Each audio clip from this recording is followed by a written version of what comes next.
welcome to the Play English podcast. Oh, it is so great to be here for this one. Yeah, I'm really excited.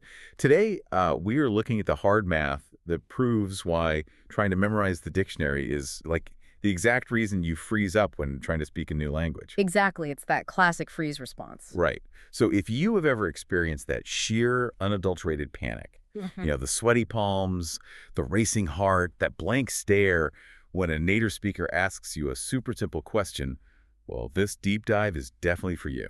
Oh, I've been there. We all have. Yeah, totally. So we are going to dismantle that anxiety completely. We're going to show you that almost everything you learned in traditional textbook-style language classes is actually working against your brain's natural biology.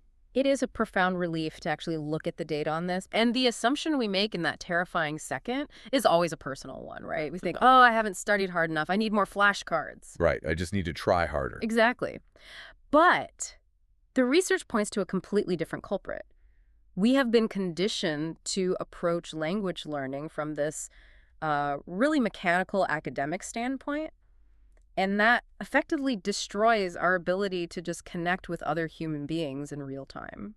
I've always thought of this as the vocabulary book curse. Oh, I love that term. Yeah, because when you sign up to learn a language, the traditional method just hands you this massive alphabetical list of words. I mean, it's the equivalent of someone handing you the entire Metropolitan phone book, dropping it on your desk, and telling you, hey, you need to memorize all these names and numbers before you are legally allowed to make a single phone call. Which is insane. Nobody would ever accept those terms for a phone book. No way. Yet we accept them as the gold standard for language acquisition. It's wild. If we trace this back to the very first page of that traditional vocabulary book, we hit a sort of dark collective trauma among language learners. Oh, boy. Yeah, it's a cruel irony that the very first word in almost every A to Z English vocabulary book is abandon. Which is precisely what every learner does to the book about 3 days later. Right. You hit the abandon syndrome. You sit there on day one. You're highly motivated. You're meticulously studying the letter A. Yep, with your highlighters. Exactly. The highlighters are out. Huh. And you are trying to force complex words like aberration, abhorrent, and abstemious into your brain. But you are attempting to learn them in a total vacuum. Right. They're completely isolated from any real-world context, emotion, or, physical action. So, okay, from a cognitive perspective, what is actually happening in the brain when we just stare at a list of A words? Like, why doesn't it stick? Well, it comes down to how human memory is structured. The brain doesn't store vocabulary like a filing cabinet. It stores it as a semantic network. Okay, a semantic network. Yeah, think of your memory as this massive, three-dimensional spider web. When you learn a new piece of information, it needs to stick to existing threads. Like what kind of threads? Things like sensory experiences, emotions, related concepts, maybe physical movements. If you try to memorize the word abstemious off a flashcard, there is no web for it to attach to. Ah, I see. So you are relying entirely on short-term working memory. And without those meaningful anchors, the brain simply discards the information to save energy. Wow. Yeah. Long before you even reach the letter C, everything you learned in the A's has been entirely flushed from your system. That is so frustrating. But the saddest part about the abandon syndrome isn't just the wasted time. It's the psychological toll. Yes. Because when that rote memorization inevitably fails, nobody ever blames the method. They blame themselves. That is the real tragedy here. It really is. It creates this deeply internalized, totally false belief that you are inherently incapable of mastering the language. Right. You think, oh, I'm just not a language person. Exactly. You walk away thinking, my memory is broken. But it is vital to understand that your memory is working perfectly fine. It's the method. Yes, the pedagogical approach is what's broken. It is actively fighting against your brain's natural mechanisms for language acquisition. Okay, but let me push back on this a little bit, though. Sure, go ahead. If memorizing the dictionary is so bad for us, and the brain naturally rejects isolated lists, why is the entire language learning industry so obsessed with having a massive vocabulary? Like, where did this idea even originate, that we need to know 8 or 10,000 words before we can hold our own in a conversation? That is a great question. And honestly, it stems from a massive systemic misunderstanding of how we measure fluency. How so? Well, decades ago, education systems took the really rigorous standards designed for academic reading, and they incorrectly applied them to spontaneous spoken conversations. Oh, wow. Yeah, they are literally judging a fish by its ability to climb a tree. Meaning, like, Reading a book and speaking to a human being operate on two completely different rule books. Fundamentally different. I mean, in the field of second language acquisition, researchers have extensively mapped out reading comprehension. Oh, okay. So if you want to sit down with an unsimplified, authentic academic text, Like a college textbook. yeah, say a university level article on economics. If you want to understand 98% of it without reaching for a dictionary, you absolutely need to know about 8,000 to 9,000 word families. Right, because written language is a totally controlled environment. I mean, the author has hours to sit there, edit, consult a thesaurus, and just pack the text with highly specific, low-frequency words. Exactly. But spoken discourse is a completely different biological and social phenomena. Because it's live. Right, it's live. When we speak, we are operating in real time under immense cognitive pressure. Because of that bandwidth limit, natural human speech is highly repetitive. That makes sense. And it relies heavily on physical context, pointing at things, facial expressions, your tone of voice. And crucially, it leans on an incredibly tiny, concentrated core of high-frequency words. So by trying to memorize 10,000 words, we are essentially carrying the heavy baggage of a university reading exam into like a casual coffee shop conversation. That is the perfect way to visualize it. And the crazy part is, we don't have to guess about this anymore. Really? No, because linguists have actually mapped the mathematical reality of spoken English using something called corpus linguistics. Corpus linguistics. Okay, what is that? So instead of looking at scripted movie dialogue or fake textbook scenarios, researchers build massive databases of natural transcribed speech. Like real people talking. Exactly. They literally place microphones in pubs, living rooms, and cafes and record millions of words of actual people arguing, laughing, and chatting. Wow, just real messy human conversations. Real, totally messy conversations. Two of the most famous databases are the Can Code Spoken Corpus and the conversational section of the British National Corpus. Okay. When you run those millions of words through a computer to see what vocabulary people are actually utilizing, the data definitively shatters the 10,000 word myth. What does the data show? The math shows that just 1,000 word families cover 88 to 89% of all natural spoken English. Wait, let me just pause and make sure I'm wrapping my head around that statistic. Yeah, it's a big one. If I know just 1,000 core words, that covers nearly 90% of every single word said in a normal daily conversation. That is the mathematical reality of human speech. That is insane. It really is. And if you push just a little further and expand your knowledge to 2,000 words, you hit 92 to 94% coverage of spoken discourse. No. So 9 out of every 10 words you hear or will ever need to speak in daily life come from that tiny foundational list. I mean, that completely flips the script on how we should be spending our study time. It means there is a brutal law of diminishing returns when you try to memorize those obscure vocabulary lists. Oh, the drop-off is staggering. Yeah, so the first 1,000 words give you almost 90% coverage, right? But let's say you decide to grind through flashcards and memorize words 3,000 through 5,000. Which takes months. Months. That massive investment of time and mental energy only yields about 1.5 to 2% more conversational coverage. Oh, man. And if you exhaust yourself pushing from the 6,000th to the 9,000th most common word, you gain a negligible 1% boost. That is so depressing. So I'm spending identical amounts of cognitive energy. Like, the mental exhaustion to learn the 6,000th word is exactly the same as learning the 60th word. Exactly the same. But I am getting effectively zero return on investment. Because I might use that 6,000th word, once a year? If that. Right. Whereas the 60th word is the structural steel of almost every sentence I build. And this is the trap of the traditional method. It encourages you to hoard thousands of parts you will never, ever use. But I have to ask the obvious question here. Okay, what is it?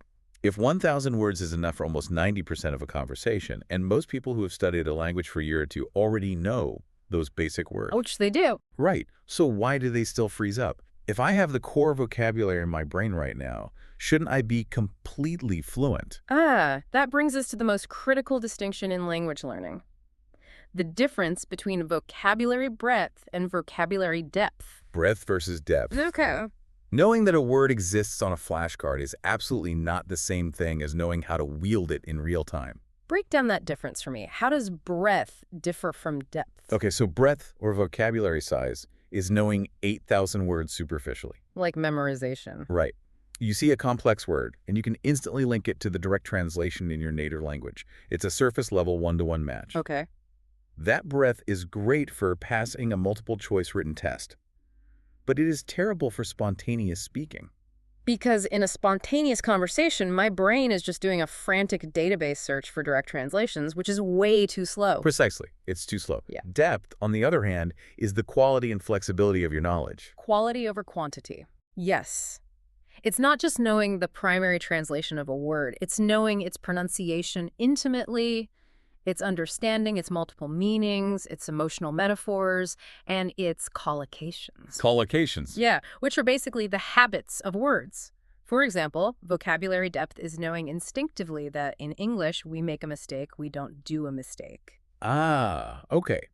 I think of breadth as having this massive garage filled with 8,000 random shiny car parts. Oh, I like this. You've got all these impressive complex pieces, but you have absolutely no idea how they fit together to build a working engine, so you're not going anywhere. Right. Whereas depth is having just a few basic reliable tools, but knowing exactly how to use them to build a simple bicycle that can actually take you anywhere you want to go. That analogy hits the nail on the head, and honestly, it reveals the great secret of native speakers.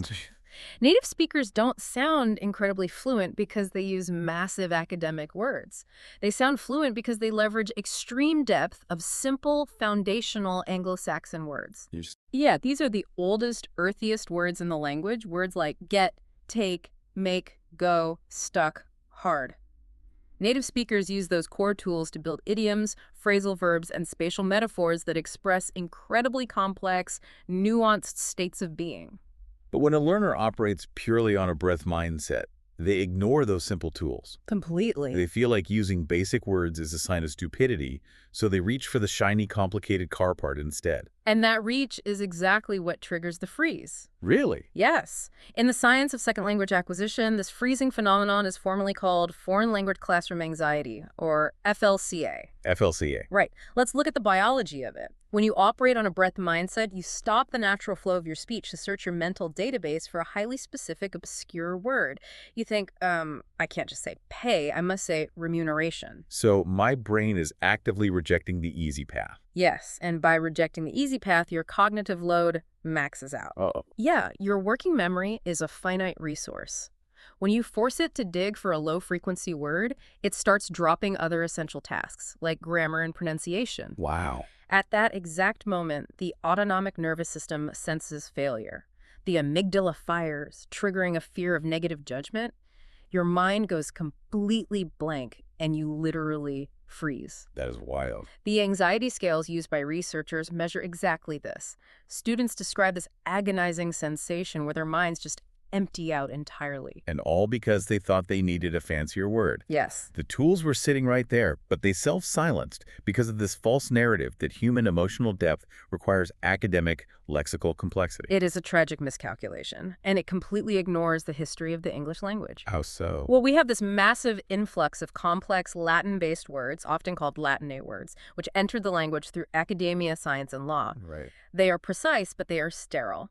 The emotional core of human experience has always lived in the simpler Anglo-Saxon vocabulary. I want to challenge this, though. Okay, lay it on me. Because if I am in a professional environment, say a corporate job interview or a high-stakes meeting, and I consciously decide to use basic top 1,000 words instead of industry jargon, Right.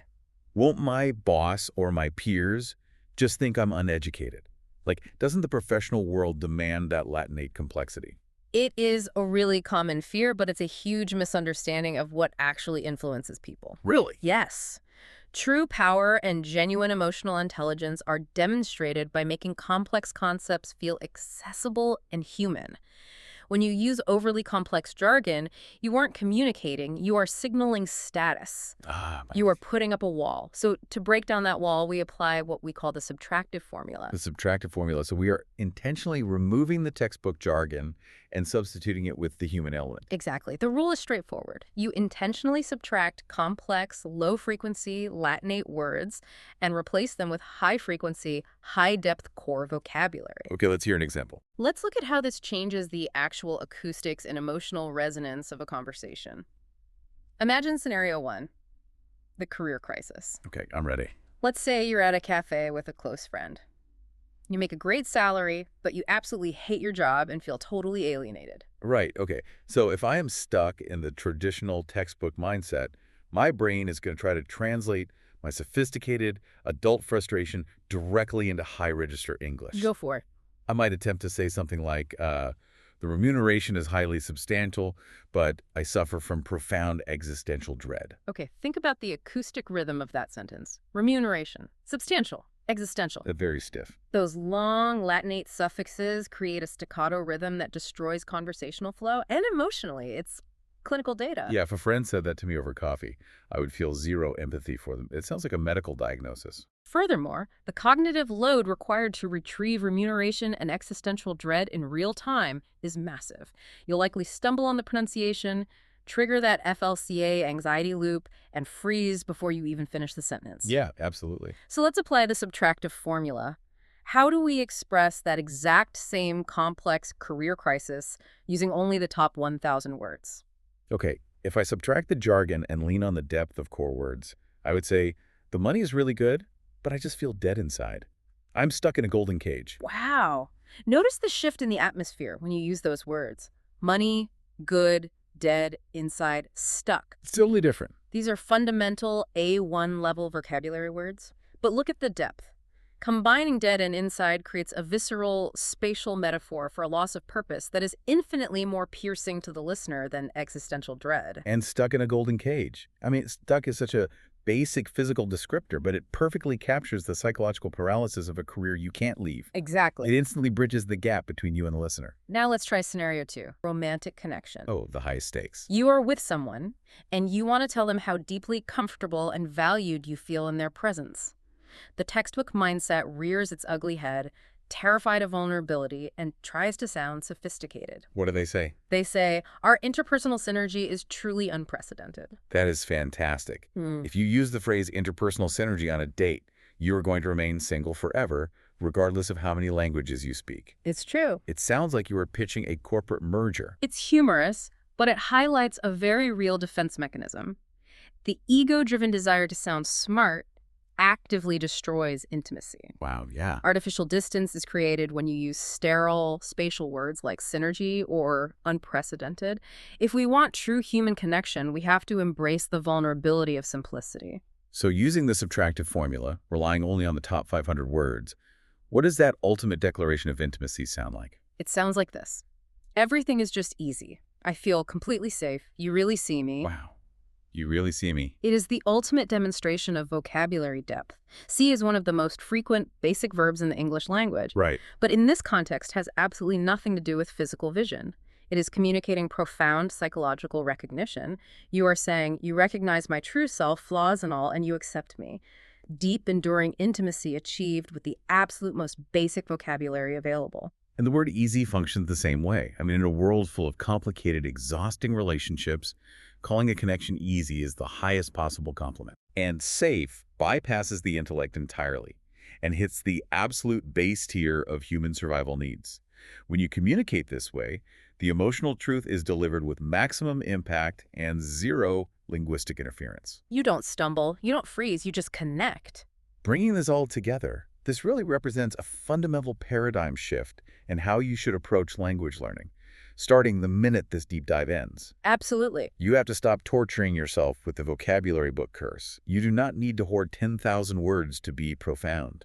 The math proves it, and the psychology reinforces it. Nearly 90% of human speech runs on just 1,000 foundational words. True fluency is not about accumulating a massive dictionary in your head. True fluency and true human connection come from mastering the depth of those core words. I mean, the goal of speaking a language has never been academic perfection. It is emotional resonance.